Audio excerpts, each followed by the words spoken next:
Hello students, welcome to my YouTube channel study spot. और आज हम पहला चैप्टर देखने वाले हैं the rise of nationalism in Europe. इस चैप्टर को अगर पहले ध्यान से देखा जाए तो ये चैप्टर एग्जाम पर्सपेक्टिव से बहुत हेल्पफुल होने वाला है। और इसमें सबसे पहले हम शुरुआत करेंगे जो आपका टॉपिक में आपके बुक में जो फर्स्ट पेज पे जो फ़ोटो दिया हुआ है उसके बारे में हम लोग पढ़ेंगे, जो फ़ोटो आप सामने देख रहे होंगे। तो आइए हम देखते हैं। अब सबसे पहले ये जो आप देख रहे हैं, ये जो आपको दिखाई दे रहा है फ़ोटो, इसमें साफ साफ ये है कि ये फ़ोटो फ्रेंच आर्टिस्ट के द्वारा फ्रेडरिक सूरियो के द्वारा बनाया गया था। इन्होंने इस फोटो में डेमोक्रेटिक वर्ल्ड को दिखलाया है जो 1848 में ऐसा हो सकता है, ऐसा ये इनका यूटोपिया था, एक तरह से इनका इमेजिनेशन था। इन्होंने ये भी दिखाया है कि इसमें यूरोप के लोग और अमेरिका के लोग ऑफरिंग होमेज, होमेज का मतलब होता है श्रद्धा, श्रद्धा प्रदान कर रहे थे किसको? स्टैचू ऑफ लिबर्टी को, स्टैचू ऑफ लिबर्टी को। स्टैचू ऑफ लिबर्टी के बारे में देख लेते हैं। तो ये था स्टैचू ऑफ लिबर्टी के बारे में एक बात मैं बता दूं, statue of liberty was the gift from France to America. Statue of liberty के हाथों में, एक हाथ में टॉर्च ऑफ एनलाइटमेंट है और दूसरे हाथों में मानव अधिकार की पुस्तिका है जिसमें राइट्स लिखे हुए सभी इंसानों के। अगर जमीन पे देखा जाए इस फोटो में तो वहां पे the shattered remains, shattered remains कहने का मतलब वैसे अवशेष पड़े हुए हैं जो पूरी तरह से ध्वस्त हो चुके हैं, पूरी तरह से खराब हो चुके हैं। बड़े बड़े भवनों के या राजा महाराजाओं के शैटर्ड के ध्वस्त हुए रिमेन्स पड़े हुए हैं। लीडिंग्स वेयर, अब आगे कौन थे? अमेरिका वाले थे सबसे आगे, और उसके बाद कौन थे? स्विट्जरलैंड थे। ये दोनों काफी आगे थे इस लॉन्ग मार्च ट्रेन में। जर्मनी उस समय नेशनल स्टेट तो नहीं था, लेकिन इसको भी देखा गया था। उस फिगर में देखे थे हम लोग कि ब्लैक, रेड और गोल्ड फ्लैग के साथ ये भी आगे बढ़ रहे थे। हेवन में मतलब ऊपर से देख रहे थे कौन? जीसस क्राइस्ट, सेंट और एंजल्स, वो भी प्रेजेंट थे और वो एक तरह से आशीर्वाद दे रहे थे कि ये सभी स्टेट अब आगे चल करके नेशनल स्टेट बनने वाले हैं। 19th सेंचुरी की बात करें तो नेशनल स्टेट्स अपने आप में इमर्ज होना मतलब उभरना, नेशनल स्टेट सामने आना शुरू हो गया था नया नया पॉलिटिकल यूनिट्स बन करके। इस चैप्टर में changes during the 1789 French revolution. अगर पहले पॉइंट की बात करें तो सबसे पहले फ्रांस जो था वो एब्सोल्यूट मोनार्की के अंदर था। आपने फ्रेंच रिवॉल्यूशन आपने पढ़ा था 1789 में, जो फ्रेंच रिवॉल्यूशन हुआ था ये आप क्लास 9th में पढ़ चुके थे अच्छे प्रकार से। 9th क्लास में आप लोगों ने फ्रेंच रिवॉल्यूशन काफी अच्छे से पढ़ा। अब यहां हम जानेंगे इस चैप्टर में और इस क्लास 10th में कि आगे क्या हुआ था। मतलब नेपोलियन तो आया था सर, नेपोलियन हारा भी था सर बैटल ऑफ वाटरलू में, जो 1815 में वो हार गया था सर। उसके बाद आखिर क्या हुआ था, ये जिज्ञासा यहां दूर हो जाएगी। आइए तो सबसे पहले हम लोग सोचेंगे क्या क्या हुआ था। फ्रांस जो था वो एब्सोल्यूट मोनार्की में था, ठीक है, मतलब वहां राजा का शासन हुआ करता था। और आपको अगले पॉइंट से क्लियर हो जाएगा। The revolution transferred the governmental power from monarchy to French people। याद करिए वहां पे रेवोल्यूशन हुआ था और वहां पे सबसे बड़ी बात यह थी कि वहां के लोगों में यूनिटी थी, और यूनिटी से सब लोग बहुत कुछ कर सकते हैं भाई। तो यूनिटी से क्या हुआ था कि फ्रेंच पीपल को क्या मिल गया था? गवर्नमेंटल पावर, और फिर वहां पे पीपल ही यानी वहां के सिटीजन ही रूल करने लगे थे। आगे बढ़ते हैं। फिर उसके बाद यहां पे एक आता है, कौन आता है? नेपोलियन। कौन आता है? नेपोलियन, जो आपने पढ़ा था the rise of Napoleon Bonaparte पिछले क्लासेस में। यहां पे हम लोग सीधे क्या सीखेंगे? क्या सीखेंगे हम लोग कि यहां पे आइडियाज लाया गया था किसके द्वारा सर? नेपोलियन के द्वारा। अच्छा, ये नेपोलियन कौन है सर? जस्ट कुछ देर में मैं बताने वाला हूं नेपोलियन कौन है। आइडियाज जो लाए थे, ला पैट्री एंड ले सिटिजन का आइडिया अडॉप्ट किया गया था। ला पैट्री सर फादरलैंड, ले सिटिजन सर द सिटीजन्स, मतलब यहां पे सिटीजन्स की रिस्पेक्ट दी गई थी सर नेपोलियन के द्वारा। उन्होंने साफ साफ कहा था कि सिटीजन्स ही हमारे लिए सब कुछ है सर।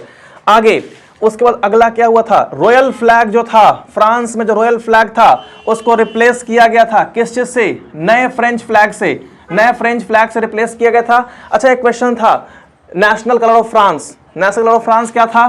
तो रेड, ब्लू और व्हाइट, ये 3 नेशनल कलर थे, याद करिए वहां के। आगे बढ़ते हैं। फिर नेशनल असेंबली जो था, नेशनल असेंबली जिसे रीनेम किया गया था ई स्टेट जनरल के थ्रू, ई स्टेट जनरल, ये आप क्लास 9th में पढ़े थे कि क्या था? तो ई स्टेट जनरल में यहां पे फॉर द ग्लिच। आइए देखते हैं। ई स्टेट जनरल जैसा कि आप क्लास 9th में पढ़े थे, क्लर्जी था और एक था नोबिलिटी और एक था थर्ड ई स्टेट। इनके मेंबर्स ही इसमें शामिल थे सर। ऐसा हम लोग फ्रेंच रिवॉल्यूशन में हम लोगों ने काफी अच्छे से पढ़ा था। ई स्टेट जनरल रीनेम हुआ था नेशनल असेंबली को। फिर उसके बाद एक सेंट्रलाइज्ड एडमिनिस्ट्रेटिव सिस्टम अडॉप्ट किया गया था सर, इसको एस्टैब्लिश किया गया था कि कैसे हमें रूल करना है फ्रांस के ऊपर। फ्रांस चूंकि बहुत अच्छा राज्य बन चुका था, और हम जानते हैं कि फ्रांस के बारे में कहा जाता था कि when France sneezes the rest of Europe catches cold. आप लोग कमेंट में बताइए कि ये स्टेटमेंट कौन कहे थे। अब सुनिए, तो यहां पे था क्या, फ्रांस एक ऐसा चीज बन चुका था कि अगर फ्रांस में थोड़ी सी भी चेंजेस होंगी सर तो पूरे यूरोप पे देखने को मिलेगा। उसके बाद यहां पे जब एडमिनिस्ट्रेटिव सिस्टम अडॉप्ट कर लिया गया था, एबॉलिशमेंट हुआ था सर इंटरनल कस्टम ड्यूटीज का और ड्यूज का। जितने भी प्रकार के टैक्सेस थे उन सब का एबॉलिश किया गया, उन सबको हटाया गया था। आपको याद होगा नंबर ऑफ करेंसीज भी कम की गई थी। उसके बाद uniform weights and measures adopt किया गया था सर। ये क्या था सर, ये जो बताया गया था यूनिफॉर्म वेट्स एंड मेजर्स, इसमें हम लोग ये जाने थे, क्या जाने थे सर, कि इसमें अगर आप कोई व्यापारी था जो कपड़े बेचने के लिए किसी और जगह पे जा रहा है, तो वहां पे क्या हो रहा था कि उसका लेंथ ऑफ मेजरमेंट चेंज हो जा रहा था, और लगभग वहां पे 30 के आसपास नंबर ऑफ करेंसीज भी था जो चेंज होकर के 2 करेंसी में आया था। ये सब कुछ हम लोग जान चुके थे चैप्टर में। फर्दर डिटेल्स के लिए आपको एनसीईआरटी रीड हल्की फुल्की करनी पड़ेगी, बाकी यहां से आपका सब कुछ हेल्पफुल हो जाएगा। Last one point is French जो था वो यहां का नेशनल लैंग्वेज बन चुका था। फ्रेंच क्या बन चुका था, नेशनल लैंग्वेज। तो हमारा पहला जो था लेक्चर, उसमें आप लोगों ने जाना क्या चेंजेस क्या हुआ था 1789 में। फ्रांस एब्सोल्यूट मोनार्की चेंज हो चुका था, रिवोल्यूशन ट्रांसफर हो चुका था, मतलब फ्रेंच पीपल को मोनार्कियल सिस्टम हट चुका था। ले पैट्री और ले सिटीजन आ चुका था, रॉयल फ्लैग को अडॉप्ट किया गया था फ्रेंच फ्लैग से और रिप्लेस किया गया था। नेशनल असेंबली को रीनेम किया गया था ई स्टेट जनरल के थ्रू। एक सेंट्रलाइज्ड एडमिनिस्ट्रेटिव सिस्टम को अडॉप्ट किया गया था, और उसको एबॉलिशमेंट हुआ था कस्टम ड्यूटीज और ड्यूज और टैक्सेस के। Last one is uniform weights and measures adopt किए गए थे। उसको फ्रेंच जो था एक नेशनल लैंग्वेज था। ठीक है, मैंने कोशिश की है पूरी बातों को समझाने का। अब अगर आपको कोई दिक्कत हो तो मुझे जरूर। डियर स्टूडेंट्स, अब हम अपना नेक्स्ट अगला सब टॉपिक पढ़ेंगे नेपोलियन के बारे में, जहां से क्वेश्चंस पूछने की पूरी गारंटी दी जाती है। नेपोलियन के बारे में हम लोग जानेंगे कि इनका जो डेट ऑफ बर्थ था वो 1769 था, और ये डेथ किए थे 1821 में। अगर आपसे ये अगर पूछ देता है ऑब्जेक्टिव में तो अच्छी बात है, ऐसे ये शायद ना पूछे आपसे। इनके ये नेपोलियन के बारे में पहले हम जान लेते हैं ये क्या क्या थे। तो ये रूलर्स थे फ्रांस के। कहाँ के रूलर थे, फ्रांस के रूलर थे। कब से कब थे, 1799 से लेके 1815 तक। सर ये हमने तो क्लास 9th में भी पढ़ रखा है सर कि नेपोलियन को ही राजा बनाया गया था 1799 में।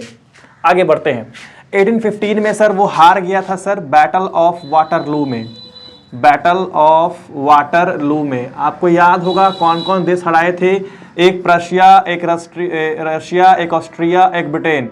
इन चारों देशों ने मिल करके इनको हराया था। सब उसके बाद था he became the first consul by assuming absolute powers. पहला कॉन्सूल बन जाता है। He became the first consul. Consul का मतलब है बुआ राजदूत था यहाँ पे। बाय एज्यूमिंग एब्सोल्यूट पावर्स, इन्हें पावर्स दे दी गई थी और इन्हें राजदूत बनाया गया था। कब बनाया गया था सर, तो ये बनाया गया था 1799 में। अब आपका क्वेश्चन है कि सर 1799 में ये रूलर्स भी बने थे और कॉन्सूल भी बने थे। तो हाँ सर, पहले ये कॉन्सूल थे, फिर उसके बाद इन्हें शासक बनाया गया था। फिर जैसे ही नेपोलियन यहाँ पे आते हैं, नेपोलियन जब यहाँ पे शासन करने के लिए आते हैं तो ये देखते हैं कि कुछ चीज़ें ठीक प्रकार से नहीं है, जिन्हें ठीक करने की काफ़ी ज़रूरत है। तो वो नेपोलियनिक कोड देते हैं, जिसे सिविल कोड भी कहा गया है। वो 1804 में आता है। यहाँ से क्वेश्चन पूछने की काफ़ी ज़्यादा प्रोबेबिलिटी रहता है, जो आप ध्यान से सुनिएगा। कुछ पॉइंट्स मैंने लिखवाए हैं कि यदि आपको 3 मार्क्स में पूछते हैं तो आप लिख सकते हैं इसे। 5 मार्क्स भी अगर ये जाता है तो कोई डाउट नहीं होनी चाहिए इन पॉइंट्स को लिखने में। आगे बढ़ते हैं। सबसे पहले नेपोलियन कोड में क्या क्या कहा गया था, तो पहला था इक्वलिटी बिफोर लॉ, कानून के सामने सब लोगों को बराबर रखा जाएगा। ये नेपोलियन का शासन में था। आगे abolishment of all privileges based on birth right, किसी किसी को जन्म के अधिकार, जन्म के दौरान ही विशेष अधिकार दे दिए जाते हैं, उस पर रोक लगा दी जाएगी। अगर कोई राजा का बेटा है तो उसे ज्यादा विशेष अधिकार नहीं दिया जाएगा, इस पे रोक लगाई गई थी। आगे तीसरा राइट टू प्रॉपर्टी, यदि आपका प्रॉपर्टी, तो यहाँ पे राइट टू प्रॉपर्टी मतलब आपकी जमीन आपकी ही रहेगी। ये नेपोलियन ने काफी अच्छे से बताया था। उसके बाद नेपोलियन के कार्यकाल में इंप्रूवमेंट हुआ था ट्रांसपोर्ट में और कम्युनिकेशन सिस्टम में। कम्युनिकेशन सिस्टम काफ़ी अच्छी हो गई थी। किसके शासन में सर, तो नेपोलियन के शासन में। उसके बाद ट्रांसपोर्ट की क्वालिटी भी काफ़ी अच्छी हो गई थी। गाड़ी वगैरह चलने लगा था, मतलब लोग अब बहुत दूर दूर तक पहुंच पा रहे थे नेपोलियन के ही काल में। एबॉलिशमेंट, फिर से एबॉलिशमेंट हुआ, किस चीज का? फ्यूडल सिस्टम का और सर्फडम का। फ्यूडल सिस्टम क्या था सर? फ्यूडल सिस्टम ये था, फ्यूडल सिस्टम क्या था कि फ्यूडल सिस्टम में ये कहा गया था कि सबसे पहले क्या उसमें फ्यूडल सिस्टम के दौरान फ्यूडल सिस्टम में यह कहा गया था कि अगर आप कुछ वर्क करते हैं, मतलब यदि राजा के यहाँ कुछ वर्क करते हैं तो बदले में आपको कुछ जमीन दे दी जाएगी और वो जमीन आपका ही रहेगा, इसकी प्रोटेक्शन भी आपको दी जाएगी, तो वो वर्क के दौरान दी जाती थी। सर्फडम, दास प्रथा, कोई किसी का नौकर नहीं कहलाएगा, ये बात कही थी नेपोलियन ने। आगे, removed restrictions on guilds in towns, मतलब रेस्ट्रिक्शंस मतलब रोक यानी पाबंदी। गिल्ड्स यहाँ पे क्या कहने का मतलब है? मतलब ग्रुप बनाकर बात करना। हाँ, गिल्ड्स का मतलब कुछ और भी होता है, हिस्ट्री में यहाँ पे ग्रुप बना के बात करने की बात की गई है, यानी शहरों में अब ग्रुप बना सकते हैं, इस पे से रेस्ट्रिक्शंस को हटा लिया गया था। तो इस वीडियो में हम लोगों ने ये जाना कि नेपोलियन क्या था, नेपोलियन कोड क्या था, जहां से क्वेश्चंस आते हैं बच्चा लोग। तो आप एक बार इसका स्क्रीनशॉट्स ले लीजिएगा लास्ट में जब मैं यहां से हटूंगा, ठीक है।